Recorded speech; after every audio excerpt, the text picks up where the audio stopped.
James, no sabes lo que me pasó ayer en el supermercado. Estaba buscando algo para limpiar el piso y le pregunté a un chico que trabajaba allí si tenía fregona. ¿Fregona? Sofía, estás en Colombia. Si pides una fregona, el muchacho probablemente pensó que estabas buscando a una mujer muy molesta o que trabaja mucho. Yo no lo sabía. El chico me miró con una cara de, no sé, entre susto y confusión. Luego intenté arreglarlo y dije, bueno, una mopa. Y nada, al final tuve que hacer el gesto de trapear el suelo como si estuviera loca, hasta que me dijo, un trapero.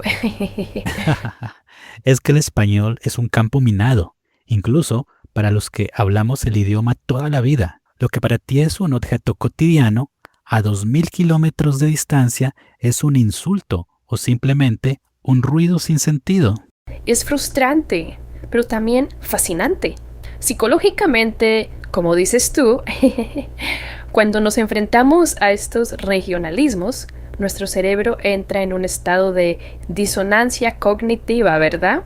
Es decir, reconocemos los sonidos, reconocemos la estructura, pero el significado se nos escapa.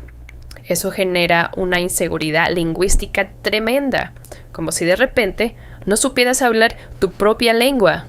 Eso sucede mucho. Te sientes como un extranjero en tu propio idioma. Y hoy vamos a llevar eso al extremo, con una conversación de nivel C1. Este es un verdadero rompecabezas. Así que atentos. Es una reunión de trabajo donde nadie se entiende porque cada uno trae el chip de su país. Tenemos a 4 profesionales tratando de sacar adelante un proyecto, pero parece que hablan lenguas distintas.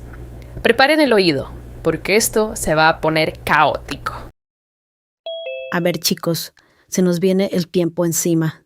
El reporte tiene que quedar bien padre para mañana, porque el jefe está muy sacado de onda con los retrasos. Hombre, Regina, yo te digo que el informe ya está currado, pero me he quedado flipando con los datos de logística. No me cuadran nada. Están hechos un Cristo. Ay, por favor, no se hagan una bola. Javier, si los datos están mal, hay que chambear hoy mismo para arreglarlos. No podemos ser tan lentejas. El cliente es súper espeso. Esperen un chin. Ustedes están hablando muy rápido. Yo no quiero que esto se vuelva un tollo. Aquí lo que falta es meterle mano a la gráfica y dejarse de tanto bulto. ¿Tollo? ¿Bulto? Junior, no te entiendo ni pío. ¿Me estás diciendo que soy una floja? Joder, vamos a ver, que nos estamos liando. Yo no sé qué es un tollo ni qué es ser lenteja. Propongo que hagamos un glosario de emergencia ahora mismo antes de que alguien se cabre de verdad. Tienes razón, Javier. Yo solo decía que hay que trabajar duro, o sea, chambear. Pero me olvidé que aquí cada uno tiene su propio diccionario. Uf, yo estaba escuchando eso y sentía que me subía la presión. Esto, Sofía, es el ejemplo perfecto de cómo el español C1 no se trata de gramática, se trata de contexto cultural. Es que fue una avalancha. Regina empezó muy mexicana con sacado de onda. Eso es estar confundido o sorprendido, ¿verdad? Pero luego Javier sale con que el informe está hecho un Cristo. Eso me encanta. Es muy visual. Sí, en España, cuando algo está hecho un Cristo, es que está hecho un desastre, muy mal organizado. Y ahí es donde entra la psicología de la comunicación. Javier no está atacando a Regina, está describiendo el trabajo. Pero Regina lo percibe como algo negativo y la tensión sube. Y Junior, un chin y un tollo, eso sí me costó. Un chin es un poquito, eso lo sé. Pero un tollo, ¿qué es eso? Un tollo, en República Dominicana, es un desastre, una cosa mal hecha, un desorden. Y hacer bulto es aparentar que haces algo cuando en realidad no estás haciendo nada. Junior quería que fueran directos, al grano, pero terminó confundiendo más al equipo. Lo que me parece genial es cómo Milagros usa lenteja. Es muy intuitivo, ¿no? Si alguien es lenteja, es que es lento. Pero luego dice que el cliente es espeso. En otros países, espeso es algo denso, pero en Perú y otros lugares se refiere a una persona difícil, insoportable o muy exigente. Exacto. Esos son los matices que un estudiante C1 debe dominar. No es solo saber la palabra, es saber dónde estás parado. Fíjate que Javier propone un glosario de emergencia. Es una gran estrategia cuando el idioma falla. El humor y la aclaración directa salvan la relación profesional.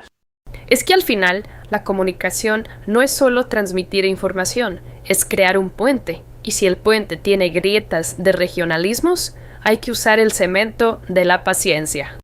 Vamos a escuchar este caos de nuevo, ahora que desmenuzamos qué es un tollo, sacado de onda y hecho un Cristo. Intenten notar el tono emocional de cada personaje. A ver si logran identificar el momento exacto en que Regina se siente ofendida por no entender a Junior.